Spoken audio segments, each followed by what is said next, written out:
भारत में बिजनेस की दुनिया के टॉप 5 बड़े घोटाले। भारत में कई तरह के घोटाले हुए हैं। बिजनेस की दुनिया में इससे अछूती नहीं है। कई नामचीन बिजनेसमैन नामचीन घोटालेबाजों में तब्दील हो गए। कई सारे लोगों के साथ साथ सरकार को भी भारी नुकसान हुआ। घोटाले हजारों करोड़ों रुपयों के रहे। कुछ घोटालेबाज जेल पहुंच गए तो कुछ देश से फरार हो गए। आइए आज आपको बताते हैं भारत में बिजनेस की दुनिया के टॉप 5 बड़े घोटालेबाजों के बारे में। तो दोस्तों, अगर आप इस चैनल पे नए हैं तो चैनल को आज ही सब्सक्राइब करें और हाँ, बेल आइकन दबाना ना भूलिए। तो सबसे पहले दोस्तों जिनका नाम आता है वो है हर्षद मेहता। शेयर बाजार से जुड़े महाघोटाले का सूत्रधार हर्षद मेहता। 80-90 के दशक में हर्षद मेहता का नाम शेयर बाजार में काफ़ी मशहूर था। फिर यही नाम 1992 में सामने आया। करीब 4025 करोड़ रुपए के घोटाले के लिए जाने लगा। इतने बड़े घोटाले का अनुमान उस वक्त रिजर्व बैंक ने दिया था। हर्षद मेहता की स्ट्रेटेजी कुछ ऐसी थी कि वह चुनिंदा शेयरों में ढेर सारा पैसा लगाता था। इससे शेयरों में बम्पर उछाल आ जाता था और इस तेजी को देखकर लोग भी उन्हीं शेयरों पर पैसा लगाते थे। शेयर की कीमत जब बहुत अधिक हो जाती थी तो हर्षद मेहता मुनाफा लेकर निकल जाया करते थे। शेयरों में निकलने के लिए पैसा जुटाने की हर्षद बैंकों से फर्जी बैंक रिसिप्ट के दम पर पैसा लेता और फिर शेयर बाजार में लगा देता। फिर एक बैंक के पैसे चुकाने के लिए दूसरे बैंकों से पैसा लेता। गलत तरीके और राजनीतिक संबंधों के सहारे उसने कई सरकारी बैंकों से ढेर सारे पैसे किए।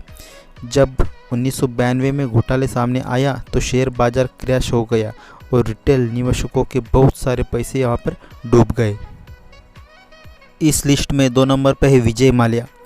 शराब कारोबारी विजय माल्या ने SBI समेत कई बैंकों को कुल 9000 करोड़ रुपयों से भी अधिक रुपयों को चूना लगाया है। इसमें 1600 करोड़ का सबसे ज़्यादा कर्ज SBI का रहा। इसके बाद Punjab national bank 800 crore, IDBI bank 750 crore और बैंक ऑफ बड़ौदा का भी नंबर है। साल 2005 में विजय माल्या ने किंगफिशर एयरलाइंस शुरुआत की थी। 5 साल के अंदर माल्या की किंगफिशर एयरलाइंस बंद हो गई और पूरा बिजनेस लगभग खत्म हो गया। एक कर्ज को चुकाने के लिए दूसरा कर्ज लिया। जब घोटाले का पर्दाफाश हुआ तो विजय माल्या देश छोड़कर फरार हो गए।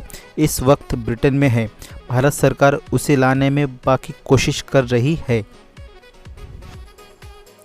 इन घोटालेबाजों में तीसरा नाम आता है राजू रामलिंगम। सत्यम घोटालों का कर्ता धर्ता राजू रामलिंगम। राजू रामलिंगम सत्यम कंप्यूटर सर्विसेज कभी भारत की टॉप IT कंपनी में शुमार थी। राजू रामलिंगम ने कंपनी के अकाउंट्स में करीब 7800 करोड़ रुपयों का घोटाला किया है, जिससे निवेशकों के करीब 14000 करोड़ रुपये डूब गए। यह घोटाला साल 2009 में सामने आया। राजू ने सत्यम कंपनी की शुरुआत 1987 में की थी।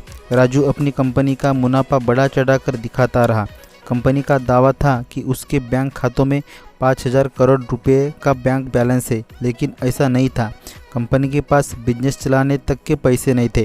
राजू की 2015 में 7 साल की सज़ा सुनाई दी गई और 5 करोड़ रुपए का जुर्माना लगाया गया। इसमें 4 नंबर पर आते हैं नीरव मोदी। हीरा कारोबारी नीरव मोदी ने अपने मामा मेहुल चोकसी के साथ मिलकर पंजाब नेशनल बैंक में 14000 करोड़ रुपए का घोटाला किया है, जो साल 2018 में सामने आया।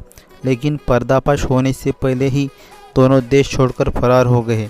नीरव मोदी के खिलाफ लंदन में मुकदमा चल रहा है और उसे भारत लाने की कोशिश की जा रही है। इस लिस्ट में 5वें नंबर पर है सुब्रत राय सहारा। सहारा हाउसिंग बैंक घोटाला साल 2010 में सामने आया था। घोटाले की रकम 24,000 करोड़ रुपए थी। सहारा ग्रुप की 2 कंपनियां SIRECL और SHICL के जरिए साल 2008 से ऑप्शनली फुल्ली कन्वर्टिबल डिबेंचर्स की मदद से निवेशकों से करीब 24,000 करोड़ रुपए उठाए। साल 2009 में जब सहारा ग्रुप की कंपनी सहारा प्राइम सिटी ने IPO लाने का प्लान किया तो बाजार नियामक सेबी ने ड्रॉप प्रोस्पेक्ट्स की जांच की और फंड रेजिंग में अनियमितता पाई।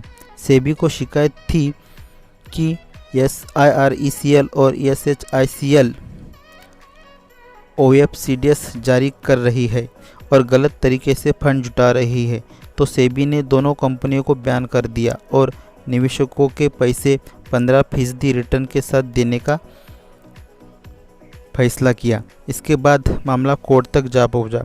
ऐसी भी रिपोर्ट सामने आई कि जिन निवेशकों से फंड जुटाया गया उनमें से कई तो हकीकत में ही नहीं थे, यानी फर्जी निवेशकों के नाम पर मनी लॉन्ड्रिंग की गई। ग्रुप समेत सुप्रीम कोर्ट ने फंड के सोर्स के सबूत देने में नाकाम रहा। साल 2014 में सहारा ग्रुप के कर्ता धर्ता सुब्रत राय सहारा को गिरफ्तार कर लिया गया। अभी वह जेल में है। इसी प्रकार की और जानकारी के लिए चैनल को आज ही सब्सक्राइब करें और हाँ बेल आइकन दबाना ना भूलिए। धन्यवाद दोस्तों। Thank you for watching.